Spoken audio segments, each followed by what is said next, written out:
কারণ পৃথিবীতে সংরক্ষিত তৌরাত নাই। বাংলাদেশের তৌরাতের সাথে ইন্ডিয়ার তৌরাতের মিল নাই, ইন্ডিয়ার তৌরাতের সাথে পাকিস্তানের তৌরাতের মিল নাই। দুনিয়ায় এমন কোন গ্রন্থ নাই যে গ্রন্থটা হুবহু সারা দুনিয়াতে একরকম মুখস্থ করা যায়।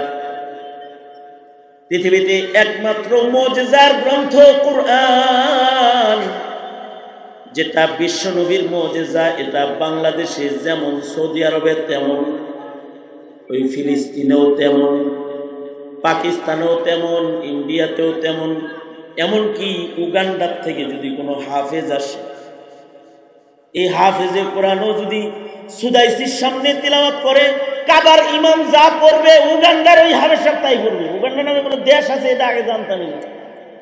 এই উগান্ডার হাফেজ সাহেব ওই কোরআন তিলাওয়াত করবে যেই কোরআন কাবার ইমাম, মসজিদের নববীর ইমাম তিলাওয়াত করে।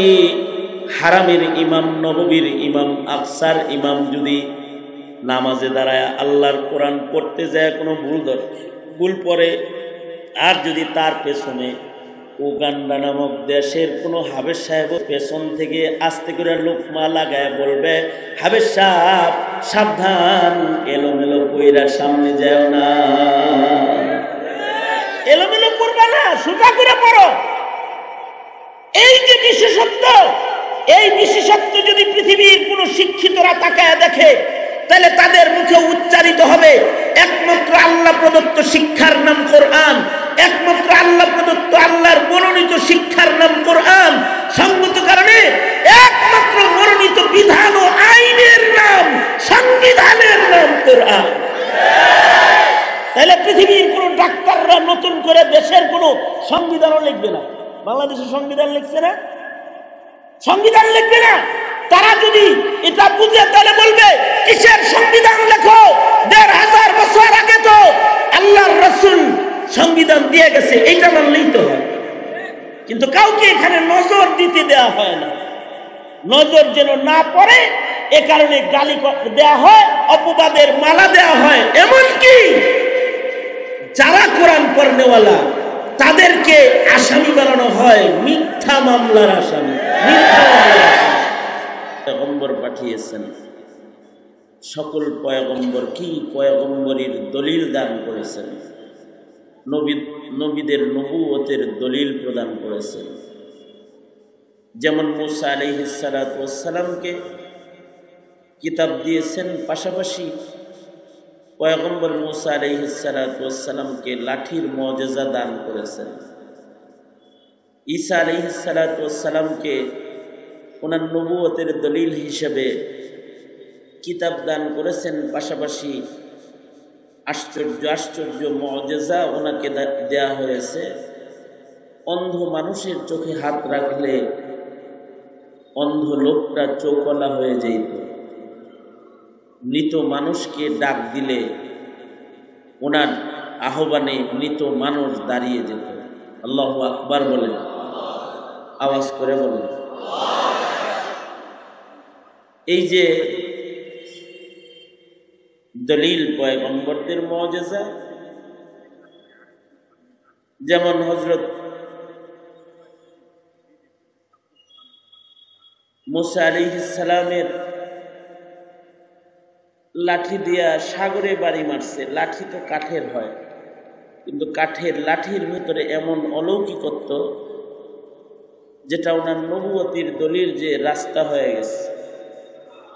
আবার পাথরের উপরে বাড়ি মারছে, তো পাথর থেকে ঝর্ণা বের হয়ে গেছে। অলৌকিকত্বগুলো, মুজিজাত যেগুলো, এগুলো পয়গম্বরদের নবুয়তের দলিল। আমাদের পূর্বের আকাবিররা নবীদের মুজিজা গণছে কেউ কেউ, কোন নবীকে কয়টা মুজিজা দেওয়া হয়েছে, কি কি মুজিজা দেওয়া হয়েছে। আল্লাহর রাসূল সাল্লাল্লাহু আলাইহি ওয়াসাল্লামকে কি মুজিজা দেওয়া হয়েছে এটা যখন গণনা শুরু করছে, তো মুজিজা আর গণে নাই, মুজিজা গোনা বন্ধ করে দিয়ে তারা বলেছে এসব নবীর মুজিজায় নাম্বার লাগান যায়, কারে কয়টা দিছে। কিন্তু আমার নবীর মুজিজা গোনার দরকার নেই। সব নবীর মুজিজার সমষ্টি মুজিজা আমার পয়গম্বরকে আল্লাহ তাআলা দান করেছে। ইন্তেখাবে দফতরে তাকওয়িনে আলম জাতে इंतखाबे दफ्तरे तकवीन आलम जाते बरतरज आयात जुमला अंबिया आयाते बरतरज आयात जुमला अंबिया आयाते। সব নবীর মুজিজা তো বললাম, কিন্তু সব নবীর মুজিজার সমষ্টি মুজিজা হলো আমার নবীজিকে আল্লাহ তাআলা দান করেছে। এটা গুনার দরকার নেই, কারণ আমার নবীজি তাকাইলেও মুজিজা, আমার নবীজি হাঁটলেও মুজিজা, আমার নবীজি ইশারা করলেও মুজিজা, আমার নবী কথা বললে প্রতিটি শব্দ মুজিজা, আমার নবী যেদিকে যায় ওদিক দিয়েই মুজিজা। মুজিজার অভাব নাই, তো এগুলো গুণা শেষ করার কোনো উপায় নাই। আমাদের নবী আলাইহিস সালাতু ওয়াস সালামকে যত মুজিজাই আল্লাহ দান করেছেন, এর ভেতরে আল্লাহর রসুলের বড় বড় মুজিজা তিনটা। দোনো হাত উপরে তুলেন তো, নাড়াচাড়া দেন, জবান খুলে বলেন সুবহানাল্লাহ। আর খুলতে পারেন না? সুবহানাল্লাহ, আলহামদুলিল্লাহ, লা ইলাহা ইল্লাল্লাহ, আল্লাহু আকবার। আল্লাহু আকবার জোরে করে বলেন, আল্লাহু আকবার। আল্লাহু আকবার জোরে বলা সুন্নাত, জোরে বলেন আল্লাহু আকবার। হাত নামান। এই যেমন আমার দিকে ছিলেন, এরকম আমার দিকে থাকেন। আর যাদের মোবাইল টোবাইল নিয়ে নাড়াচাড়া করতেছেন, এটি বন্ধ করে না, হয়তো কিছু কথা শোনেন। মেহমানের কদর করা লাগে না? অসুস্থ মানুষ শুয়ে না থেকে আসলাম, কদর করবেন না? কথা শুনতে হয়। মেহমানদেরকে কদর করলে এটা ঈমান। আল্লাহর রসুল বলেছেন, যারা আল্লাহর উপরে বিশ্বাস রাখে তারা যেন মেহমানের কদর করে। সুতরাং খুব সিম্পল কয়েকটা কথা, তার ভেতরে একটা কথা হলো, আমি কোনো ভূমিকা ছাড়া আমার বয়ানে প্রবেশ করেছি। নবীদের মুজিজা দিছেন, কিন্তু এক নাম্বার কথা, নবীদের মুজিজা গোনা যায়, আমার নবীর মুজিজা গোনা যায় না। এত মুজিজা আমার নবীকে আল্লাহ তাআলা দান করেছেন। নবীজির বড় বড় মুজিজা তিনটা। কয়টা? তিনটা।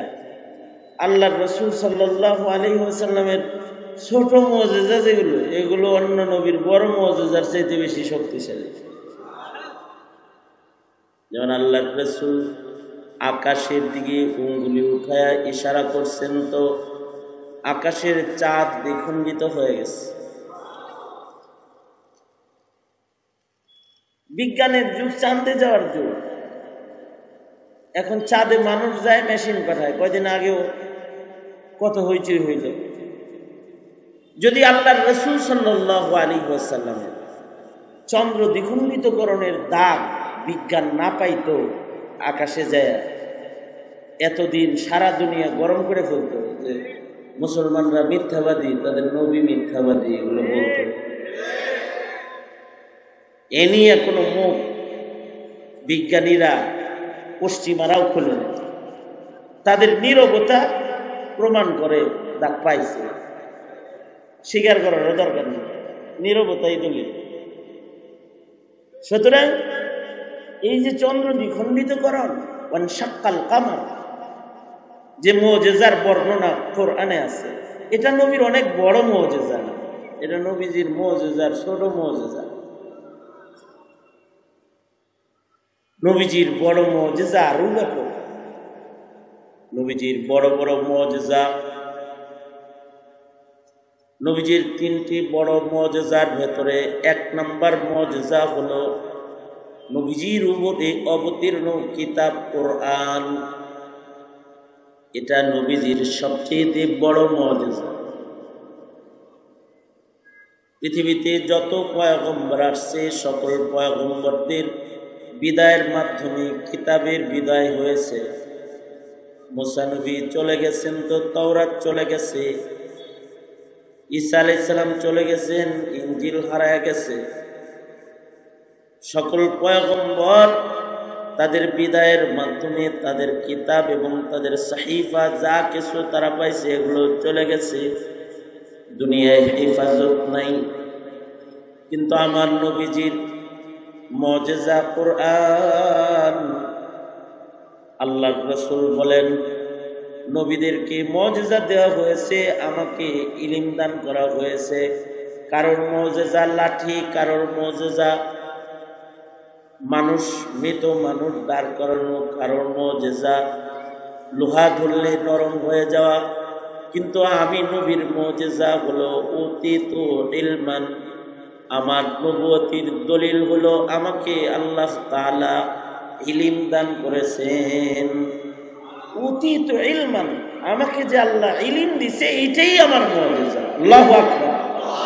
ইলমটাই নবীজির মুজিজা। ইলমের খাজানা ভান্ডারের নাম কোরআন। এবং সকল নবীর মাধ্যমে আসা যত কিতাব এগুলো নাই, কিন্তু কোরআন আছে। কিয়ামত পর্যন্ত এটা থাকবে। পৃথিবীর সব শিক্ষিত, সব বিজ্ঞান একত্রিত হয়েও আল্লাহর কোরআনের ভেতরে কোনো ভুল বের করতে পারবে না। এটার শুরুতেই আল্লাহ তাআলা বলে দিয়েছেন লা রাইবা ফি, এর ভেতরে কোনো ভুল নাই, সকল শুবা সন্দেহের কোনো অবকাশ নেই। বিজ্ঞান বুঝি এই বিজ্ঞানের যুগে ভুল খোঁজে না, খোঁজে, পায় না। শব্দের ভুল তালাশ করে, তাও পায় না। ফাসাহাত বালাগাতের ভুল তালাশ করে, খুঁজে পায় না। সাহিত্যের ভুল তালাশ করে, খুঁজে পায় না। কোরআনের কথাকে অসত্য প্রমাণিত করার চেষ্টা করে, কিন্তু খুঁজে পায় না। এবং কিয়ামত পর্যন্ত পাবেও না, কারণ এর নির্ভুলতার সনদদাতা কে? জোরে বলেন, আল্লাহ তাআলা সনদদাতা। যদি পৃথিবীর কাফেররা পারত তাহলে কোরআনকে গোপন করে ফেলত, আল্লাহর কালামকে গোপন করে ফেলত, কোরআনকে যেন না পাওয়া যায়, কোরআন যেন হারায়া যায়। চেষ্টাও করেছে। কোরআনের আয়াত কমবেশ করে কোরআন মার্কেটে ছেড়ে কোরআনের আয়াত হারানোর, গোপন করার চেষ্টা তারা করেছে, কিন্তু পারে নাই। কারণ কোরআন আল্লাহর রাসূলের মুজিজার ভেতরে সবচেয়ে বড় মুজিজা। এটার হিফাজতের জিম্মাদার স্বয়ং আল্লাহ। ইন্না নাহনু নাযালনা যিকরা ওয়া ইন্না লাহু লাহাফিজুন। এটা আল্লাহ নাজিল করেছেন, কিয়ামত পর্যন্ত এর হেফাজতকারীও আল্লাহ নিজে। দেখেন আশ্চর্য বিষয় হলো, পৃথিবীর সব শিক্ষা আর সব বিজ্ঞান যখন সফটওয়্যারে ঢুকতেছে, কোরআন তখন মানুষের সিনার ভিতরে ঢুকতেছে। কারণ মানুষের সিনা ধ্বংস করা এত সোজা না, সফটওয়্যার ধ্বংস করা সহজ। পৃথিবীর সকল কিছু যা গুগল সংরক্ষণ করতেছে, গুগল ধ্বংস করা এটা সেকেন্ডের কারবার। গুগলকে সেকেন্ডের ভেতরে ধ্বংস করে দেওয়া যাবে, ধ্বংস করে ফেলতে পারবে। যে এটা নির্মাতা সেও এটারে নষ্ট করে ফেলতে পারবে। পৃথিবীর ডাক্তারের ডাক্তারি গুগলে ঢুকছে, ইঞ্জিনিয়ারের ইঞ্জিনিয়ারিংগিরি গুগলে ঢুকছে, তথ্যবিদের তথ্যগিরি গুগলে ঢুকছে। এমনকি পুরাতন বড় বড় ডাক্তাররা নিজের মাথায় ওষুধের নামটা পর্যন্ত নাই, গুগল থেকে বাইর করে প্রেসক্রিপশন নেয়। আমি হসপিটালে বড় ডাক্তার দেখাইতে গেছি, এই বড় ডাক্তার সাহেব প্রেসক্রিপশন লেখার আগে হের কম্পিউটার কাটছে যে আমারে কোন ওষুধ দেওয়া যায়, কোন ওষুধের সাথে আমার সিমটমের সাথে মিল, এ দেখবার লাগছে। অথচ পৃথিবীতে এমন ডাক্তার ছিল যারা নাড়ি ধরে গায়ে হাত লাগায় ওষুধ দিয়ে দিতে, রোগী ভালো হয়ে যেত। আর এখন সিমটম মিলায় মিলায় কম্পিউটার খুলে খুলে ওষুধ লেখে। তার মানে আগের ডাক্তারের ওষুধ মুখস্থ ছিল, এখনকার ডাক্তার এমন লুলা অতু যে এটার ওষুধের নাম শুদ্ধ মুখস্থ নেই। হ্যাঁ, সত্য কথা। আমি তো এই ক্যামেরার সামনে বসে বলতেছি, এগুলো রেকর্ড হইতেছে না। ডাক্তাররা মামলা করবো আমার নামে যদি মিথ্যা কথা। ওষুধের নাম মুখস্থ নাই সবাই, এখন কম্পিউটারের ভিতরে ঢুকায় রাখে, এটা দেখে দেখে আর লিখতে থাকে। ইঞ্জিনিয়ারের গবেষণা সফটওয়্যারের ভিতরে ঢুকে গেছে, মাথায় নাই এখন। কিন্তু একটা জিনিস, একটা ইলম, এটা সফটওয়্যার মুখী না, এটা কালবমুখী। এটা দিন যাইতেছে, যত উন্নত হইতেছে তত উন্নত কায়দায় মানুষের সিনার ভিতরে ঢুকতেছে। ছোট ছোট বালক বালিকারা হাফেজ হইতেছে। বাংলাদেশে হাফেজের সংখ্যা এখন এত আছে যে গণ্যা বলা যাবে না, এবং এত ছোট ছোট বাচ্চারা হাফিজুল কোরআন। গত কয়েকদিন আগে আমি এক মাদ্রাসায় পাগড়ি দেওয়ার জন্য গেছি, 17টা বাচ্চাকে পাগড়ি দিলাম। তার ভেতরে একটা পাগড়ি নিতে আইছে, এর নাক দিয়া হিঙ্গাল আইতেছে আর যাইতেছে। তো আমি পাগড়ি পেছনের আগে ওরে গেলাম, নাক দিয়ে কি পরে দেয়।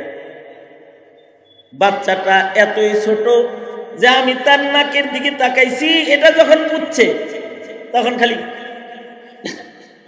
হাত দিয়ে নাক করে এরকম করে মুছে লাইছে।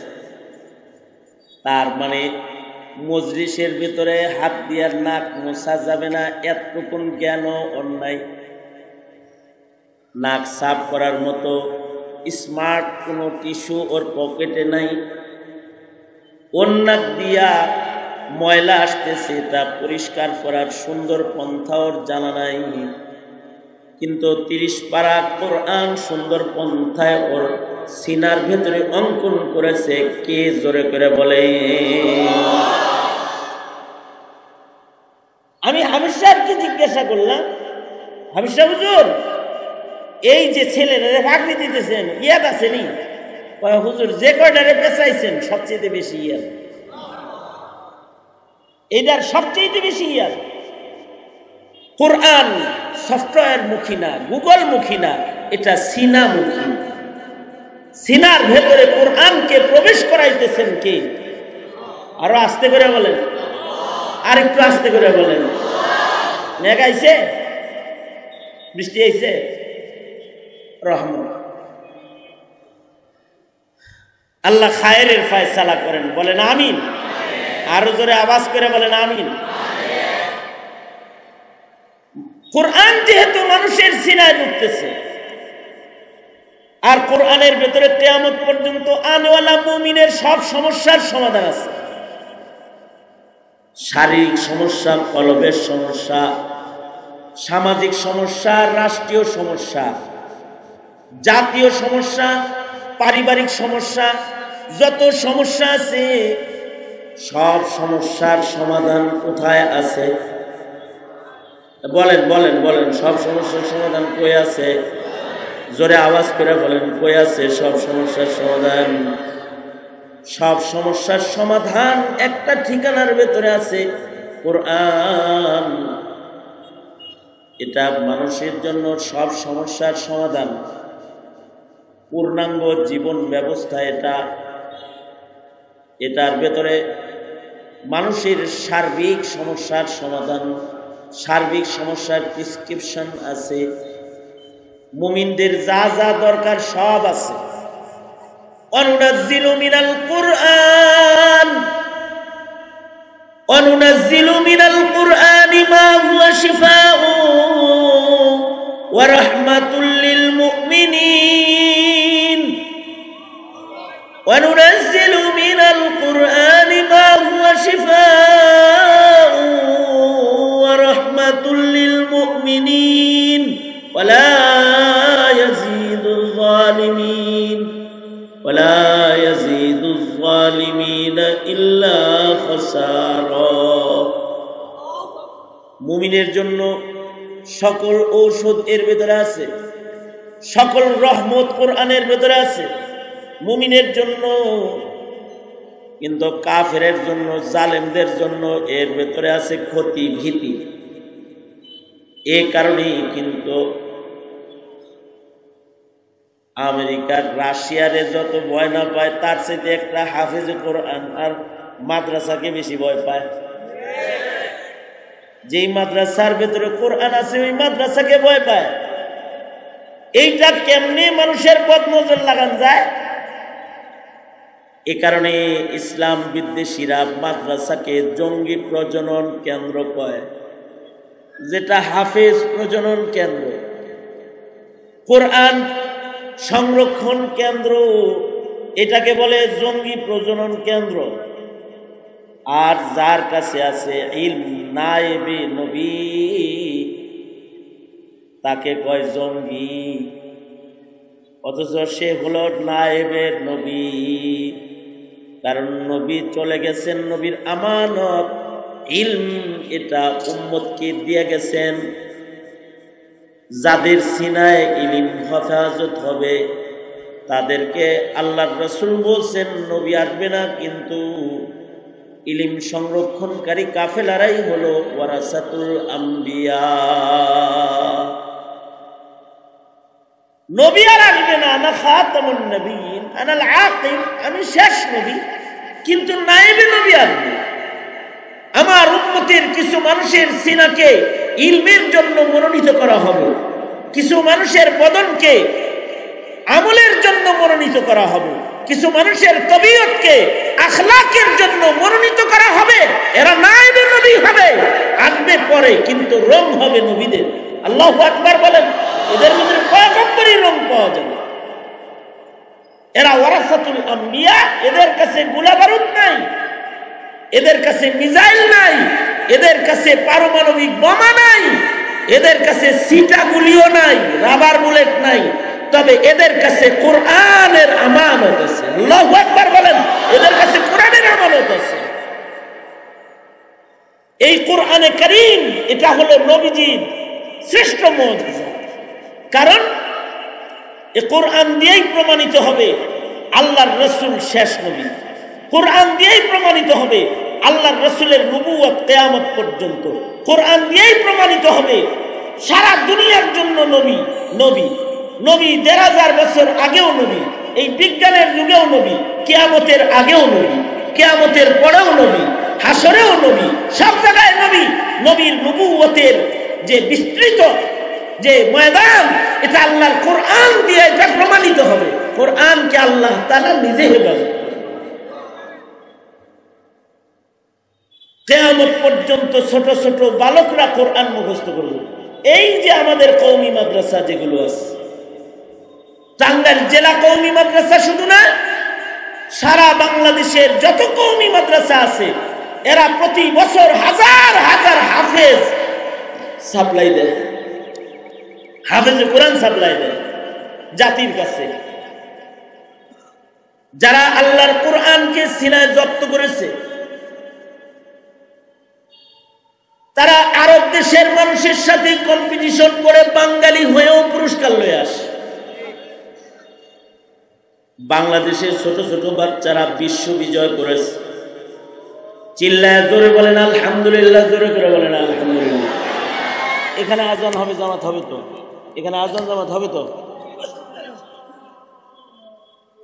এই যে কোরআন, এটা হলো নবীজির সবচেয়ে বড় মুজিজা। এটা উম্মতের ভিতরে হেফাজত হইতেছে। সুতরাং উম্মতের জিম্মাদারি কোরআনকে ধরে রাখা। ওয়াতাসিমু বিহাবলিল্লাহি জামিআন ওয়া লা তাফাররাকু। কেউ সিনা দিয়া কোরআন ধরবে, কেউ জমিন দিয়া দান করে কোরআনের প্রতিষ্ঠান করে কোরআন ধরবে, কেউ অর্থ দান করে কোরআন ধরবে, কেউ ভালোবাসা দিয়া কোরআনকে পাহারা দিবে, আর কোরআনের আমল করে মিল্লাত কোরআনের সংরক্ষণকারী হবে। কোরআন থাকবে তো দিন থাকবে, কোরআন থাকবে না দিন থাকবে না। কোরআন থাকবে, ইমান থাকবে, কোরআন শিখবি, ইমান শিখবি, কোরআন শিখবে না তো ঈমান শিখতে পারবে না। ইলম হাসিল করবে না তো নাস্তিক হবে। ইলম হাসিল করবে না তো কি জানি নাম করলো কতগুলো ফতনার, হ্যাঁ কাদিয়ানি তো আছে, হিজবুত তাওহীদ হবে। ইলম শিখতে পারবে না তো বিদআতি হবে। ইলম শিখবে না তো সে মুরতাদ হবে। ইলম শিখবে না কাদিয়ানি হবে, বেঈমান হয়ে যাবে। মুসলমানের ঘরে জন্মাবে, ইলমের অভাবে বেঈমান হয়ে যাবে। কোরআনের নির্দেশনা তার জানা নেই, এই কারণে সে বেঈমান হয়ে যাবে।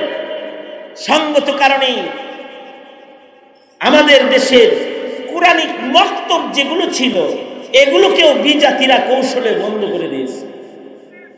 সকালবেলার সবাহি মক্তবগুলো তালা লাগায় দেওয়া হয়েছে। সকালবেলায় কেজি স্কুল আর নার্সারি স্কুল চালু করে মক্তব খালি করে দিয়েছে। ফলশ্রুতিতে কি ঘটেছে যে আমার দেশের, আমার হিসাব হলো 70%, আপনারা হিসাব করলে হয়তো আরো বেশি শক্ত করে হিসাব করবেন। আপনারা 70% মুসলমান নতুন প্রজন্ম এখন জন্মাইতেছে যারা কালেমা শুদ্ধ করে উচ্চারণ করা জানে না। কালেমাটাও শুদ্ধ করে উচ্চারণ করা জানে না। এই জাতিকে যদি ঈমান শিখাইতে হয় কোরআনের বিকল্প নেই। কওমি মাদ্রাসাওয়ালারা জাতির উপরে ইহসান করছে যে শতকরা 2% ছেলেকে আলেম বানাইতেছে, হাফেজ বানাইতেছে, 2% শতকরা। এইটা সবচেয়ে বড় বেদনা এদেশের পশ্চিমাদের অবৈধ সন্তান যারা, তাদের এটা তাদের সবচেয়ে বড় ব্যথা। তারা চায় এই 2% গঠন না হোক। তারা কওমি মাদ্রাসায় তারা লাগাইতে চায়, অর্থাৎ তারা হাফেজ জন্ম বন্ধ করতে চায়, আলেম জন্ম বন্ধ করতে চায়, কোরআন বুঝনেওয়ালা বন্ধ করতে চায়। আপনারা খেয়াল করে দেখেন, এই হিজবুত তাওহীদ বলেন, আহলে হাদিস বলেন, বিদআতি বলেন, অমুক বলেন, তমুক বলেন, যত ফেরকা আছে, এরা দাওয়াত লয়ে যায় কার কাছে জানেন? যেগুলো গণ্য মূর্খ, যাদের ধর্মীয় জ্ঞান ন্যূনতম নাই, এগোর কাছে যায় হলো এরা তৌহিদের দাওয়াত লয়ে, এদের কাছে যায় ধর্মের দাওয়াত লয়ে। কারণ তারা তো এত কিছু বুঝে না। তারা কোনটা ভালো কোনটা মন্দ বুঝার ক্ষমতা যাদের নাই, তা করে যায় বিভ্রান্ত করে, তাদের কাছে যায়। আজ পর্যন্ত দেখবেন না যারা ভ্রান্ত সম্প্রদায় তারা কোনো আলেম ওলামার জামাতের সাথে আমনা সামনা হয়ে বসেছে, আজ পর্যন্ত পাবেন না। তারা সামনে এসে বলবে না, লুকায় লুকায় লুকায় লুকায় দাওয়াতি কাজ করে আপনার সন্তানদেরকে তারা নিয়ে যেতেছে। নেওয়ার সুযোগ পাইতেছে কেন? সুযোগ পাইতেছে এজন্য যে আমি কোরআনের শিক্ষার থেকে নিজের সমাজকে ধীরে ধীরে দূরে সরায়া সত্য মিথ্যা চিনার যোগ্যতা তাদের নষ্ট করে ফেলছে। এখনকার সমাজের নতুন প্রজন্ম সত্য মিথ্যাও চিনে না, হক আর বাতিলও চিনে না, হক বাতিল চিনে না। সঙ্গত কারণে দুশ্মনের শিখানো গালি ওরা কোরআনওয়ালাদেরকে দেয়, নায়েবে নবীদেরকে ওরাও কাঠমোল্লা কয়, সন্ত্রাসী কয়, মধ্যযুগী বলে গালি দেয়। এই যে নবী পাকের রেখে যাওয়া মুজিজা, এটা হলো সবচেয়ে বড় মুজিজা। এই মুজিজার দিকে যদি সারা দুনিয়ার শিক্ষিতরা এক নজর খালি তাকায়, তাহলে এগুলো সব কালেমা পড়ে ফেলবে। কারণ পৃথিবীতে সংরক্ষিত তৌরাত নাই। বাংলাদেশের তৌরাতের সাথে ইন্ডিয়ার তৌরাতের মিল নাই, ইন্ডিয়ার তৌরাতের সাথে পাকিস্তানের তৌরাতের মিল নাই। দুনিয়ায় এমন কোন গ্রন্থ নাই যে গ্রন্থটা হুবহু সারা দুনিয়াতে একরকম মুখস্থ করা যায়।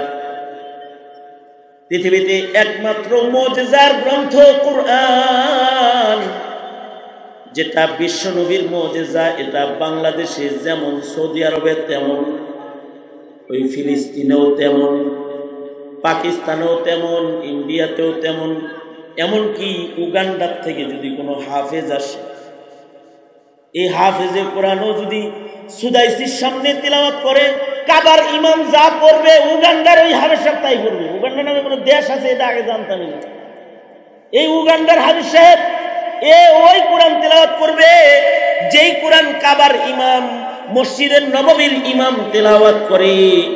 হারামের ইমাম, নববীর ইমাম, আকসার ইমাম যদি নামাজে দাঁড়ায় আল্লাহর কোরআন পড়তে যায় কোনো ভুল পড়ে, আর যদি তার পেছনে উগান্ডা নামক দেশের কোনো হাফেজ সাহেব পেছন থেকে আস্তে করে লোকমা লাগায় বলবে, হাফেজ সাহেব সাবধান, এলোমেলো কইরা সামনে যাও না,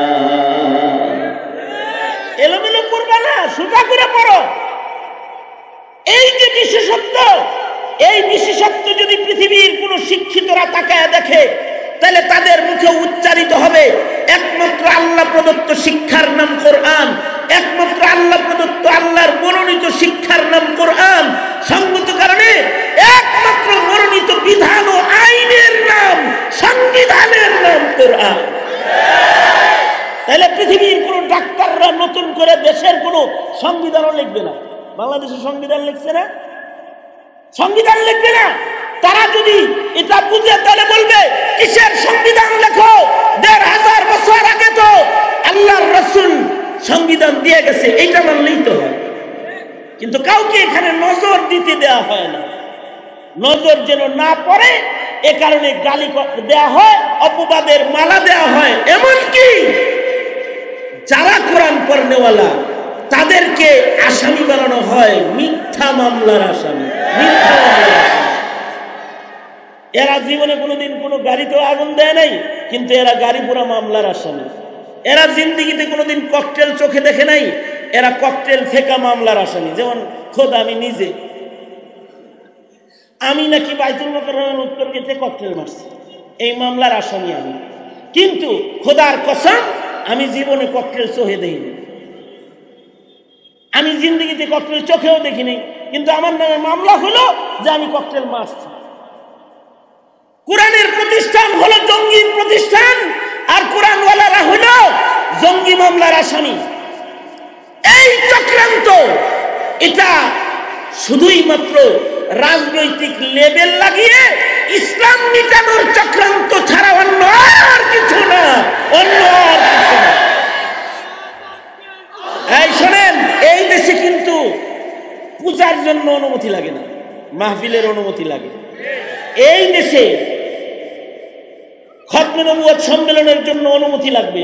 কাদিয়ানি ওরা অনুমতি পায় ইস্তেমা করার। কতটা আগ্রাসনের শিকার আমরা হয়েছি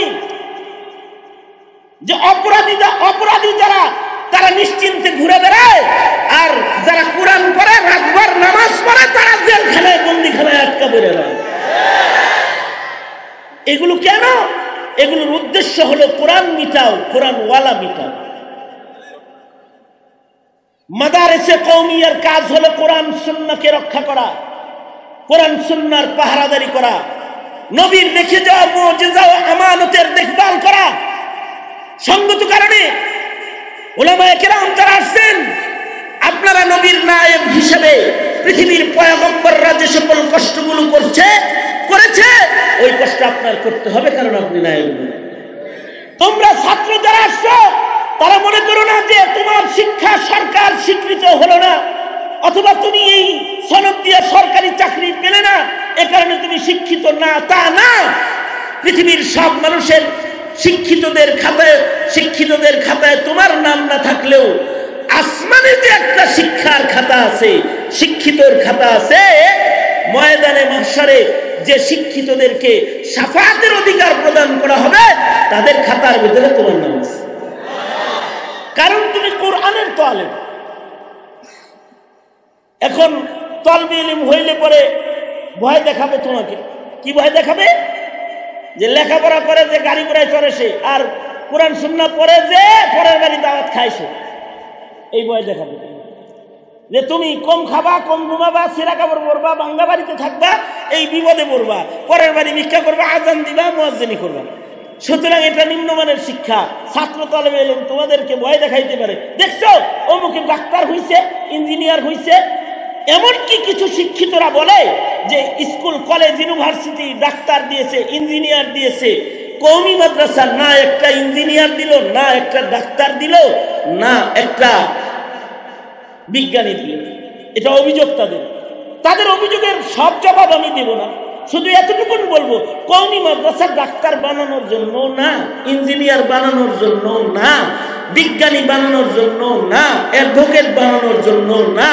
কওমি মাদ্রাসা মানুষের আকীদা বাঁচানোর জন্য, ঈমান বাঁচানোর জন্য, ইমামতি বাঁচানোর জন্য, আযান বাঁচানোর জন্য, জানাজা বাঁচানোর জন্য, দোয়া বাঁচানোর জন্য, দোয়া বাঁচানোর জন্য। কওমি মাদ্রাসা যদি না থাকে তাইলে পদ্মা সেতুর মুনাজাতের দশা হইল সারা দুনিয়া। কওমি মাদ্রাসা যদি না থাকে জানাজার তাকবীর যাবে মুছে। কওমি মাদ্রাসা যদি না থাকে তাহলে বিবাহ যাবে মুছে। তখন হালাল বিয়ে পড়ানোর কাজী তালাশ করে পাওয়া যাবে না, কাজী তালাশ করে পাওয়া যাবে না। মুসলিম মিল্লাতের কওমি মাদ্রাসাগুলো জাতির জন্য আলাদা সম্পদ সরবরাহ করে। এটা একটা বিশেষায়িত শিক্ষা যেটা মুসলিম মিল্লাতের দেশে প্রয়োজন রয়েছে, কারণ এই দেশে 90% মুসলমান। এখান থেকে একটা ডাক্তার বের না হলেও এই শিক্ষা অবমূল্যায়িত না। এই শিক্ষা দুনিয়াতেও মূল্যায়িত, কবরেও মূল্যায়িত, হাসরেও মূল্যায়িত। ঠিক কিনা জোরে আওয়াজ করে বলেন। সুতরাং তোমার যদি এই শিক্ষা অর্জন করে কিছু ফকর ফাঁকা দারিদ্রতাকে বরণ করতে হয়, তুমি দারিদ্রতাকে বরণ করবে। কারণ মুহাম্মদুর রাসূলুল্লাহ সাল্লাল্লাহু আলাইহি ওয়াসাল্লামের শান কেন? আল্লাহর রাসূল বলেন, আমার শান হলো উতিতু ইলমাল আউয়ালিন ওয়াল আখিরিন। আল্লাহর রাসূল বলেন, আমাকে সবচেয়ে বেশি ইলম দান করা হয়েছে। আউয়ালিন আখিরিনের সব ইলম আল্লাহ আমারে দিয়েছে।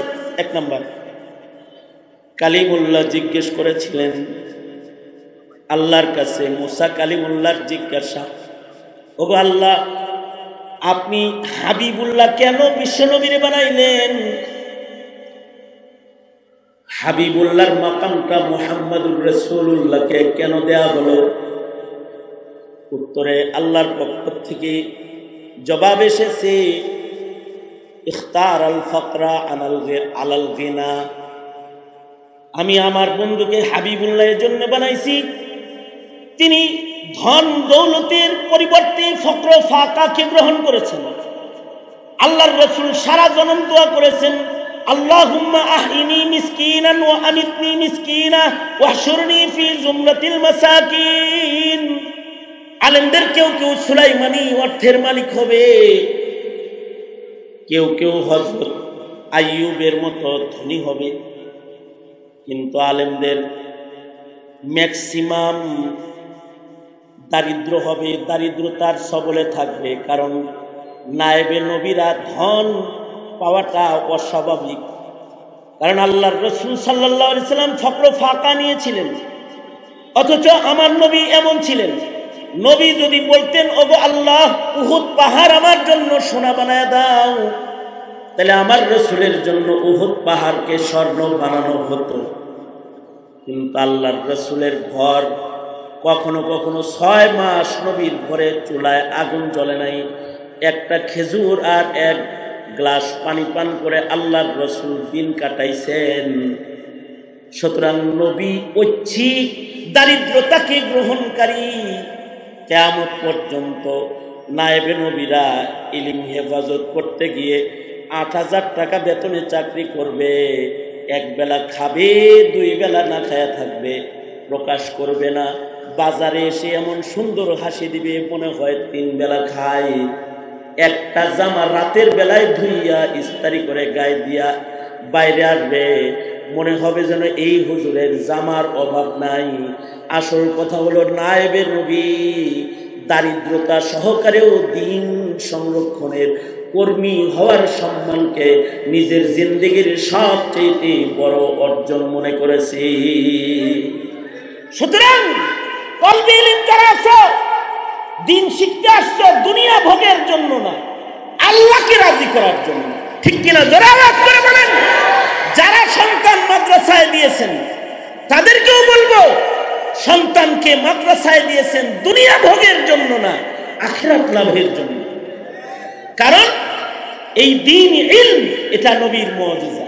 নবীর বড় বড় তিনটি মুজিজার একটি হলো ইলমের মুজিজা, কোরআনের মুজিজা, আরেকটা হলো মিরাজের মুজিজা।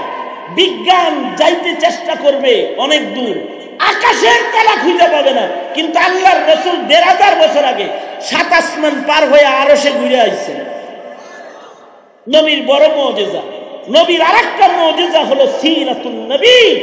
উম্মতের কাছে কিয়ামত পর্যন্ত ওয়ারাফানা লাকা যিকরাক, নবী কি, নবী কেমন, নবীর আমল কেমন, এগুলো বয়ান হতে থাকবে। পৃথিবীর কোন পয়গম্বরের সিরাত হেফাজতে নাই। মুহাম্মদুর রাসূলুল্লাহ সাল্লাল্লাহু আলাইহি সাল্লামের জন্ম থেকে মৃত্যু পর্যন্ত সব সিরাত হেফাজত আছে। কিয়ামত পর্যন্ত মাহফিলে, মসজিদে, ময়দানে এগুলো আলোচিত হতে থাকবে, যেটা পৃথিবীর কোন নবীর আলোচনা এভাবে হবে না। নবীর সবচেয়ে বড় মুজিজা এই মুজিজাগুলোর সংরক্ষণ। এই বড় মুজিজা সিরাত ও কোরআন, এই উভয়টার সংরক্ষণ, নবী জীবনী এবং নবীর আমাল, ইসলামের আহকাম, এটার সংরক্ষণ মাদারিস ব্যতিরিক্ত অন্য আর কোন পন্থায় এর হেফাজত করা সম্ভব নয়। সঙ্গত কারণে দুশমনরা চাইবে মাদ্রাসা বন্ধ করতে, আর আমরা থাকবো মাদ্রাসা চালু করতে। মাদ্রাসার পক্ষে থাকবেন, আলেমদের পক্ষে থাকবেন ইনশাআল্লাহ। বলেন আলেম ওলামা যেখানে, আলেম নাই যেখানে, কারা কারা বলেন ইয়া আল্লাহ, আরো জোরে ইয়া আল্লাহ। ওয়াদা করতেছি মওত পর্যন্ত আলেমদের সাথে থাকবো।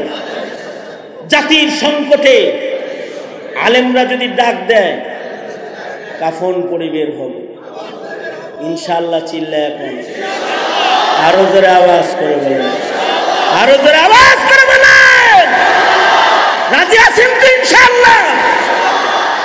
আল্লাহ কবুল করুন।